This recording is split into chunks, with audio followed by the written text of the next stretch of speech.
Welcome to another BBA Roundtable discussion, putting key questions to industry experts. The question we're going to be looking at is, does the construction industry have the flexibility to adapt and evolve to deal with unforeseen external challenges and threats? And if not, what needs to be done? And I want to put that question to you, Anthony Brophy, Director of Business Development at Co-Builder. So what are your views? Well, I think there's many ways I could answer it, but I'd probably go straight for the Brexit angle and material shortages and labour. I think that's probably the instant one that comes to mind. So I think when we're looking at sites now on procuring materials, there's problems. There's trying to get the labour, the skilled labour. And I think it all comes down to, again, then the conversation around competency, workmanship, quality. And I think the threat really is, can we get the materials? Are we getting people to build to the right quality that we need for housing in particular? I've heard some horror stories of people I talk to, some of the stuff that's been thrown up, and even commercially, I think now as well, we're talking about that. So I think from my perspective, how do we measure the competence of individuals and companies doing work, building buildings, infrastructure? Is there a framework out there, and what should that look like? Because I've got my own opinion, and I've always worked around, as a designer, CDM regulations. So I'm thinking, isn't there something out there where we could have a CDM framework that's building a competency framework? So how do we judge you are competent to do the job you've been employed to do, in simple terms? I think that's the threat, really, getting the right people to do the job. Richard Waterhouse from BBA, what do you think? Can the industry survive those threats? Obviously it can. 2 years ago we had COVID, and the industry had to change the way it worked. So yes, we can, but it comes at a cost. BCIS had just published their figures looking at inflation on materials, and it's over 20%. So that's double the rate of inflation for the economy as a whole. So yes, we can, but the problem is it will cost us in the long run. It's cost us people leaving the industry. It's cost us in terms of the materials and in our productivity. So productivity dropped, albeit those that remained on site were more efficient because they weren't bumping into lots of other people. So the industry is capable of changing, and there will always be those organisations who are more agile, who can see opportunity and are well resourced to be able to actually capture those opportunities and move their businesses forward. But that's always parts of the industry, not the industry as a whole. So yes, we can, but the industry will have to be a very different industry if it wants to be able to cope with future threats, and that means changing the industry. And that's a very, very tough task. Richard Smith from NHBC, what do you see as the key threats? Well, I think the key threats is what's been said by Richard there, is there's so much change going on now as well, regulatory change for the industry, is whether there's flexibility we can keep up with that. But history sort of told us that, generally speaking, that builders may think they will struggle with those changes, but actually when it comes to it, they do it and just get on with it. So there's a lot of sort of concern about how it's going to happen, but actually it happens, and we move on to the next thing, sort of thing. I think that the threats to the industry is with the demand of volume, that there's always that thing about cost, quality, and capacity, really, isn't there? So I think the main thing is maintaining construction quality. I think that the majority of new homes that are built well. It's unfortunate that there's those that sometimes aren't, and how developers react to that is quite important, and I think the reputation piece is really important. And I think as an industry we've got to be recognise that a consumer is a consumer, and a consumer is buying a property, sometimes their first property.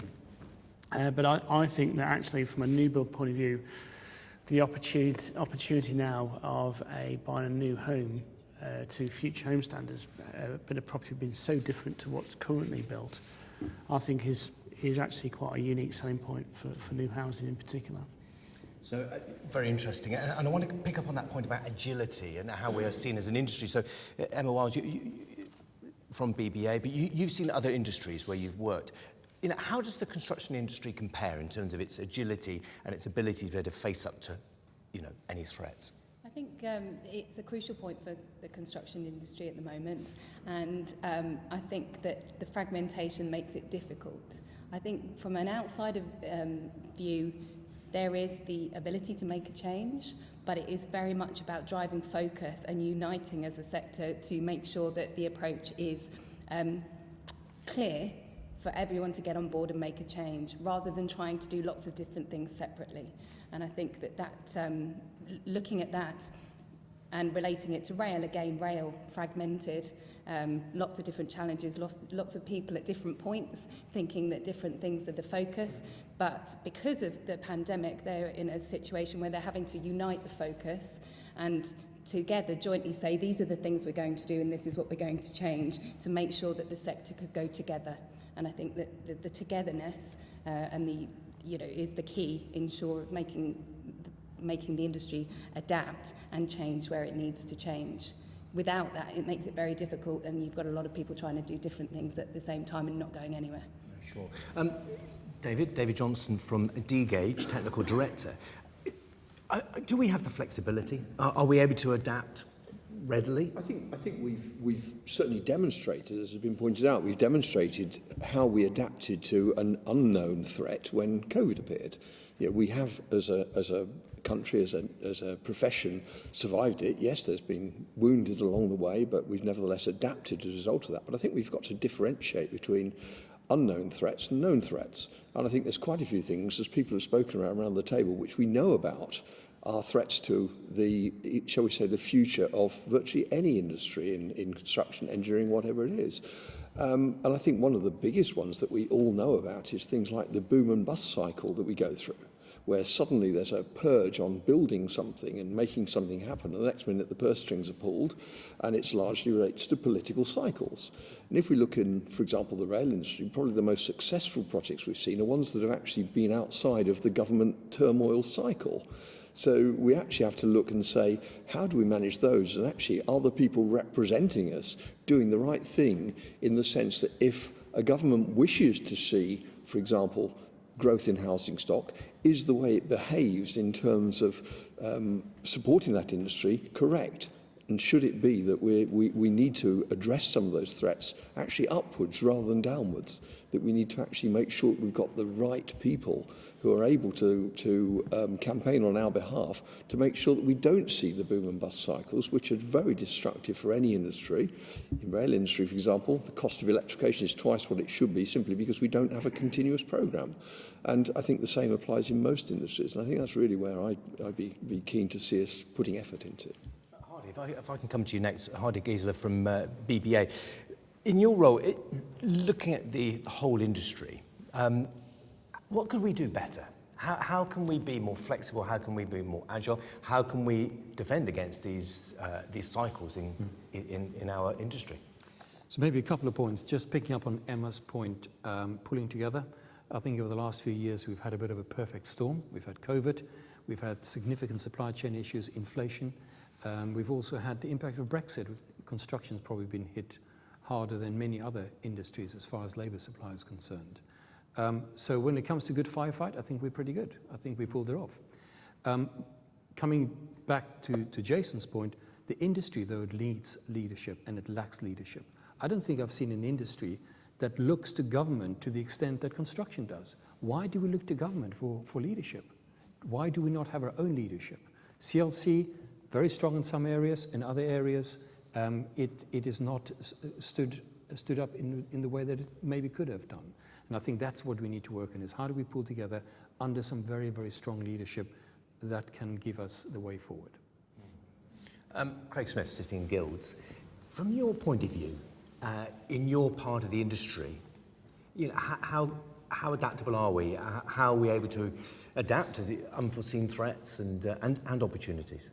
So it's interesting, we've spent the last couple of hours talking about mainly the future, and I think, the threats we're talking about now are very kind of real and here and now, and I think it'll be kind of interesting, really, to what degree us trying to kind of focus on the here and now and get over the current threats will either kind of stagnate how quickly we get to the future and adopt certain technology or new working practices, whatever that might be, or you know, there'll be some companies who are much more focused on bringing some of that forward and, you know, investing in skills and new technologies to help them through the current challenges. So I think it'll be interesting how it plays out really between that kind of will the current challenges kind of stagnate that kind of getting to that future state, or will it actually accelerate things because people will see the new technologies and new ways of working as a vehicle to kind of get through the here and now.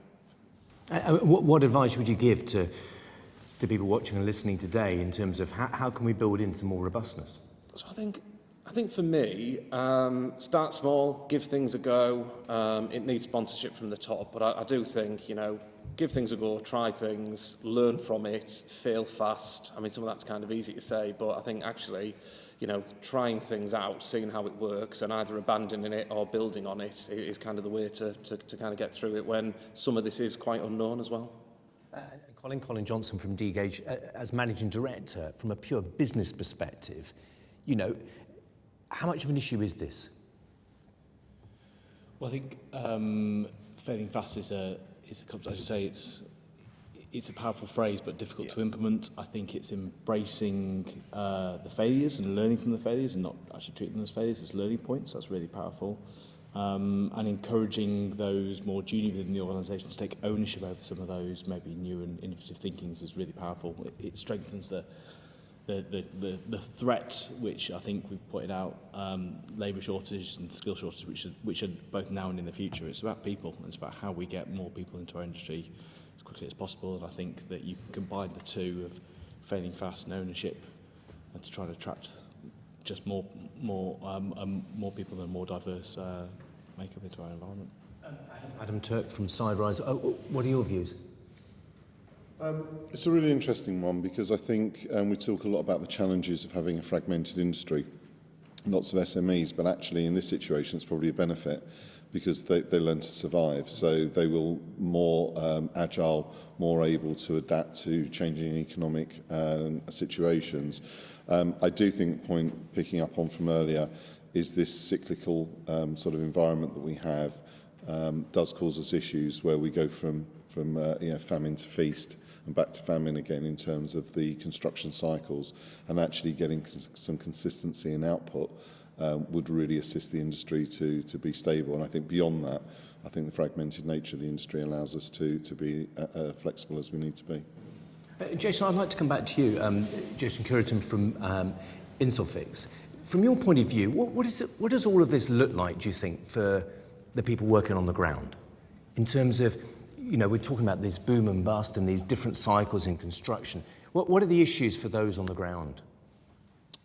There is that cycle.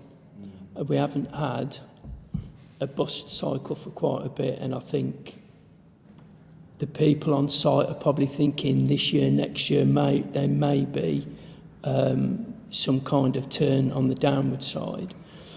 But for me, the threats are, we've got war, we've got a shortage of materials, everything, shortage of labour.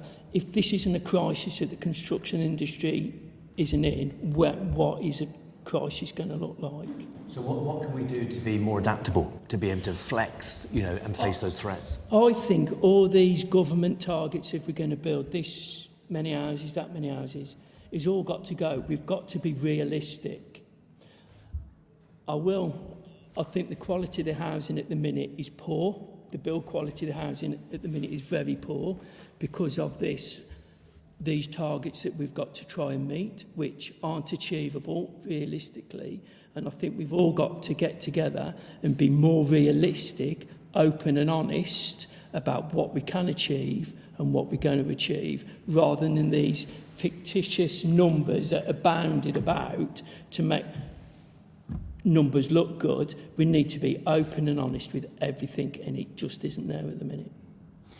Thank you very much. I mean, this is clearly quite an issue to be talking about, isn't it? But I'm going to ask Craig Smith from City and Guilds. Can you pull this together? What's your sort of take to summarise this breadth of conversation? Wow, that's quite Quite a topic to summarise. So I think from what I've heard, there's very real challenges that the industry is grappling to kind of get through, and some massive targets to kind of hit alongside that. But I think from this conversation and the kind of further, the earlier questions, I think the thing that struck me today is that we need to come together. If we're going to get through this, successfully, it feels like we need to kind of come together and work as an industry rather than a whole host of individual companies. And it sounds like it is quite a fragmented industry. There's a lot of small players in that, so it's not an easy task to kind of bring an industry like construction together. But it sounds like that's the only way that we're kind of really going to get through this together, is by kind of working through the solutions where we can. Okay. Well, thank you all for another great discussion. Thank you.